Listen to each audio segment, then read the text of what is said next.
जय हिंद दोस्तों, स्वागत है आप सबका आज के एपिसोड में। आज जो हम बात करेंगे वो हम स्पेसिफिकली करेंगे जो अभी आप देख रहे हैं बयान हरक सिंह रावत जी का, और ख़ासकर उन लोगों का जो कि किसी ना किसी तरीके से हरक सिंह जी से कनेक्टेड थे। और एक तरह का माहौल क्रिएट किया जा रहा है अभी जो हाल ही में विजिलेंस की जांच हुई है हरक सिंह जी के यहाँ पर, और जो एक तरह की कंट्रोवर्सी वो क्रिएट करना चाह रहे हैं, जिसके लिए वो जाने जाते हैं कि ये सब पॉलिटिकल दबाव है। उन लोगों के लिए खासकर ये चीज़ काम करेगी, ये हथियार काम करेगा जिनको इस केस के बारे में पता नहीं है। तो इसीलिए आज हम आपके सामने आए हैं, आप सारे पत्रकार बंधुओं के सामने आए हैं, ताकि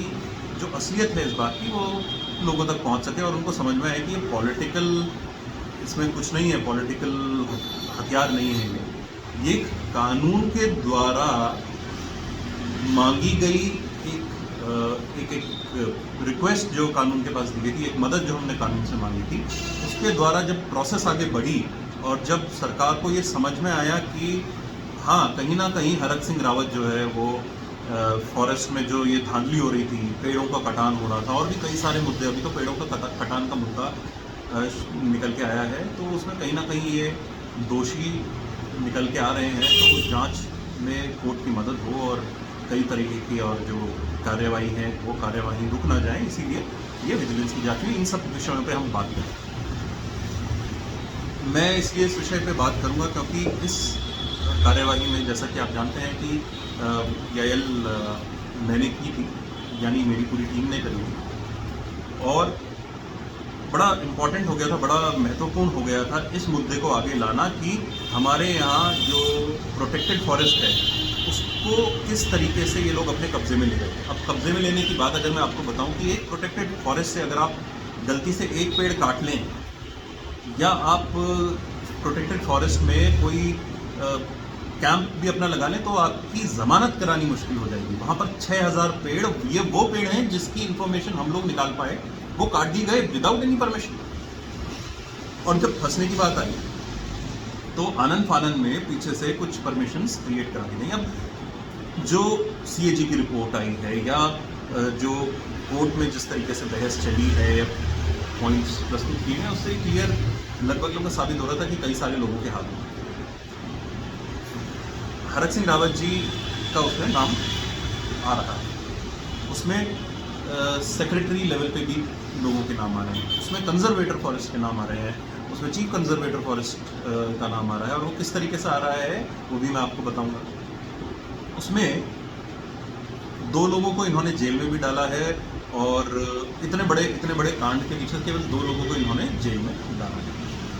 क्योंकि एक तरह की हमारे यहाँ क्या था कि पहाड़ में आप कुछ भी कर लीजिए और आप बच के निकल जाएंगे, इस तरह की मानसिकता जो है डेवलप हो गई। और अब जब उसका रिएक्शन होने लगा है तो डिपार्टमेंट्स, और अगर हम बात करें कि ये जो माफिया डिपार्टमेंट को घुस चुका है, ये कुछ इस तरीके से सोचता है कि हम एक आदमी को अंदर डाल देंगे या 2 आदमी को अंदर डाल देंगे और बाकी के सारे बच के चले जाएंगे। तो हुआ कुछ यूँ कि ये अगर आप कोटद्वार से जाते हैं रामनगर की तरफ में, और अगर आप ये कॉर्बेट एरिया में घुसते हैं, तो आपको पता चलेगा कि वहाँ पर कई सारे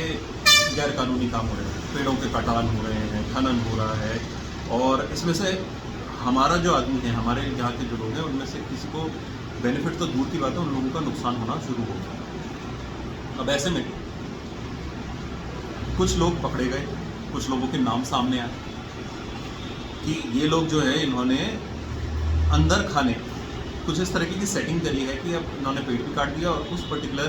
जगह को जहाँ उन्होंने खाली करे थे उस पेड़, उसको किसी तरीके से रियल एस्टेट के लिए डेवलप करना चाहते हैं। जिस व्यक्ति ने ये सारी जांच करी, आपको हैरत होगी ये सोच के, ये जानकर कि उस व्यक्ति को तो पनिशमेंट मिल गई, उस व्यक्ति को तो उन्होंने पोजीशन से हटा दिया कि भाई ये आदमी हमारे खिलाफ इन्वेस्टिगेशन कैसे कर रहा, और वो लोग जो इस कुकृत्य में शामिल थे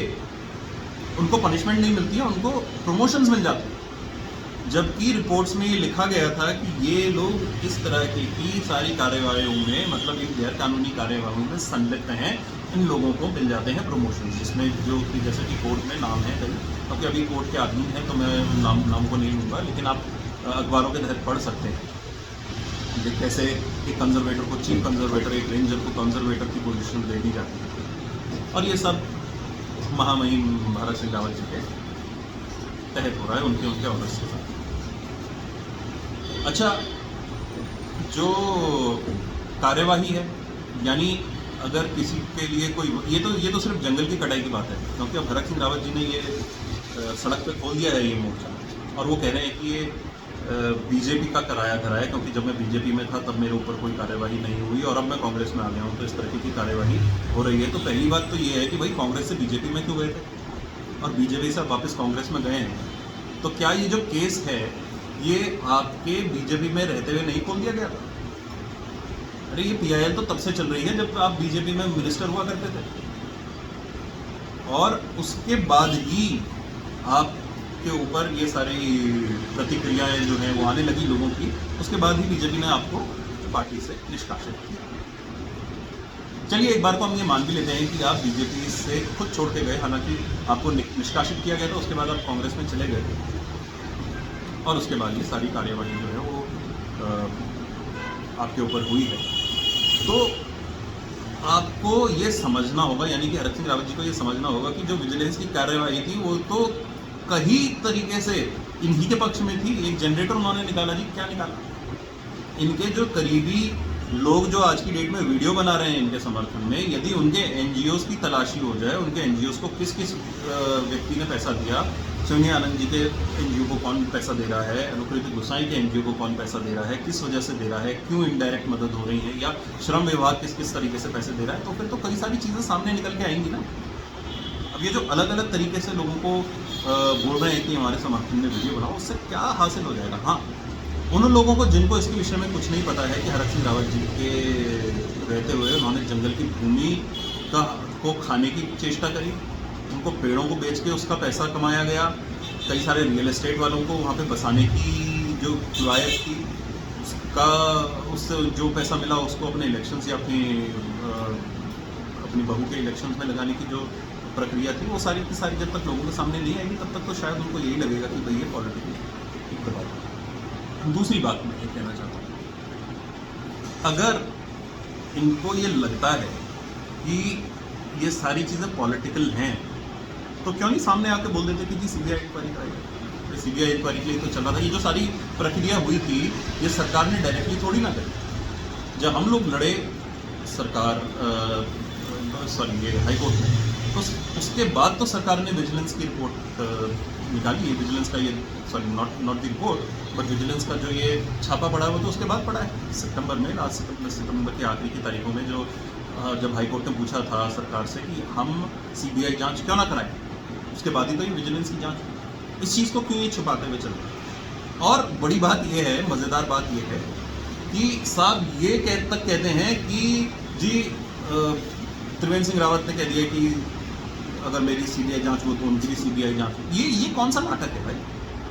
अगर आप केवल इसलिए क्राइम करने के लिए आपको परमिशन दे दी जाए कि आप सोचते हैं कि किसी और ने भी क्राइम किया, चलिए मैं मानता हूँ कि सब क्रिमिनल हैं,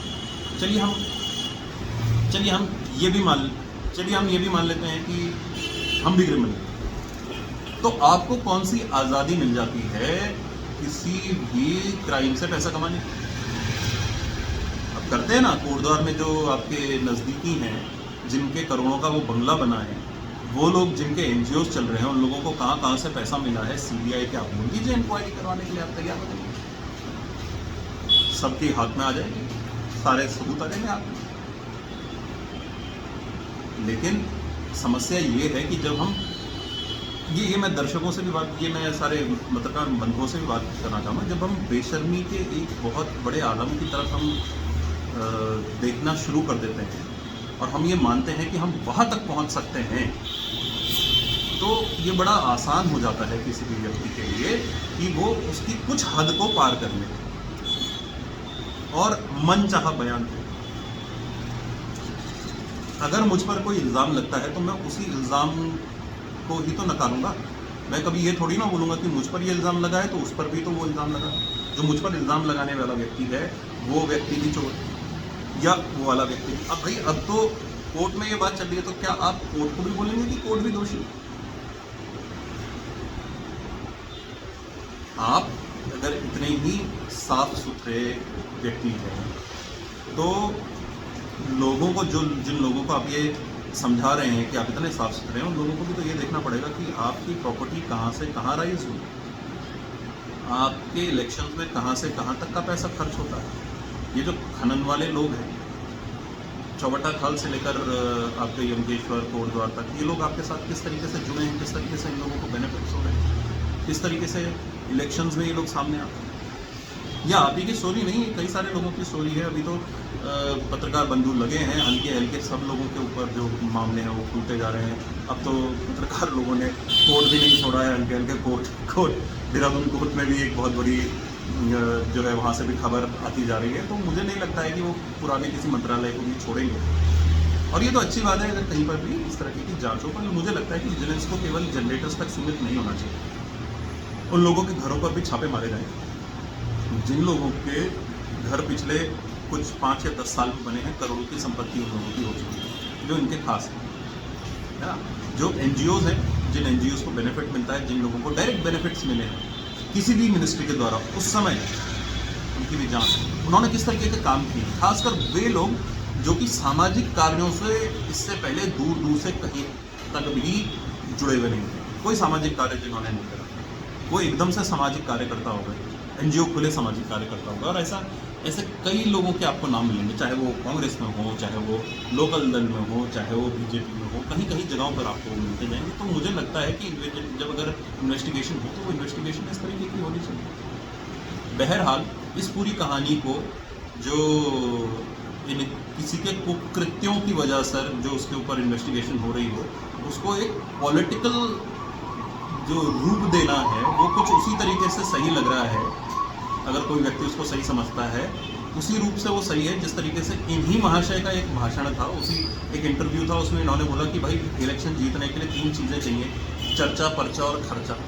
तो चर्चा तो वो चर्चा में बनना इन्हें आता ही है, पर्चा ये भर ही लेते हैं, और खर्चा जो है पूरे इलेक्शन का निकालने के लिए उसके पीछे की गई किवायत की वजह से ये फंस रहे हैं। इसको उन्होंने पॉलिटिकल बना दिया है, तो खर्चे को इन्होंने वापस चर्चा से जोड़ दिया। अब कुछ दिनों तक चर्चा में बने रहेंगे। अगर सीबीआई इंक्वायरी होती है तो कई सारी चीज़ें बाहर निकल कर आएंगी, कई सारे ऑफिसर्स इसके साथ कनेक्टेड निकल के आएंगे। और जब ऑफिसर्स एक बार पकड़े जाते हैं तो ये तो हर राजनीति करने वाले बड़े नेता को पता है कि उसका बचना फिर थोड़ा मुश्किल हो जाता है, क्योंकि उसके बाद तो कई सारे स्टेटमेंट्स खुलते हैं, कई सारे सबूत निकलते हैं, कई सारे ऑर्डर्स निकलेंगे, कई सारे फ़ोन कॉल्स जो हैं वो निकलेंगे। इसी से बचने की तैयारी, और इसीलिए राजनीति को निभाते हुए कई सारे नेताओं को धमकी देना इन्होंने शुरू कर दिया। यानी एक तरह से धमकी भी, अगर ये बोलते हैं कि मैं भी कई लोगों के सबूत खोलूँगा, तो खोलो ना भाई। ये किस लिए बचा के रखा है आपको कि कोई मेरी चोरी ना खोले, इसलिए मैं किसी और की चोरी नहीं खोल रहा हूँ। या तो आप झूठ बोलो, या तो आप सड़क पे लाइए सारे सबूत, एक एक करके निकालिए। ऐसा करने की हिम्मत, ऐसा करने की ताकत अगर किसी व्यक्ति में है तो शायद उसे सज़ा में भी थोड़ी बहुत छूट मिले। परंतु अगर कोई व्यक्ति खोखले दावे अगर कर रहा है तो उसे खोखले दावे ही मानना चाहिए, उसे इतनी तवज्जो देनी नहीं चाहिए। पत्रकार बंधुओं से मेरी यही अपील है कि आप जब भी इनसे बात करें तो ये सारे प्रश्न उनसे पूछें कि केस क्या सरकार ने उनके खिलाफ किया, क्या सरकार ने केस में, और जो हाई कोर्ट ने जो उनसे सवाल पूछा था उसकी वजह से उनके ऊपर इन्वेस्टिगेशन उनको करनी नहीं चाहिए, इन्वेस्टिगेशन उनके ऊपर बैठानी नहीं चाहिए। ये सवाल उनसे पूछे जाएंगे तो शायद तब हम आगे देखेंगे कि उनके जवाब कैसे। जब वो अगले जवाब अपने अगले इलॉजिकल जवाबों के साथ आगे आएंगे तो हम लोग फिर से आपके साथ मुखातिब होंगे। तब तक के लिए जय हिंद।